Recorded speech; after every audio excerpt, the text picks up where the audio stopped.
Our protocol is the first that allows the dynamic measurement of airway surface liquid or ASL pH in real time under both resting and after agonist or inhibitor treatment. This method helps to identify ion channels and transporters involved in extracellular pH regulation and could be applied to other cell systems in which this is important, such as cancer. Now, compared to previously published methods, this new technique is relatively simple to perform.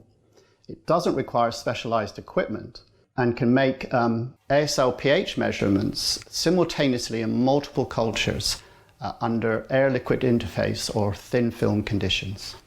Importantly, this new technique has the potential to assess the effects of new therapeutics, not only for cystic fibrosis, but also for other chronic airway diseases, such as asthma and COPD.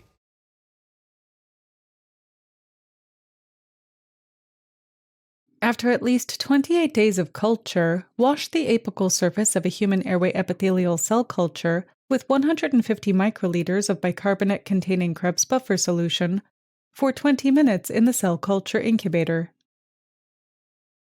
At the end of the incubation, use a sterile glass pipette with a sterile P200 pipette tip linked to an aspiration pump to carefully aspirate the wash without disrupting the epithelium.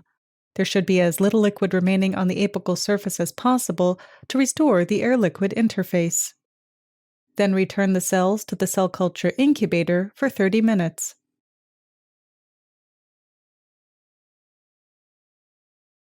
To perform a background measurement,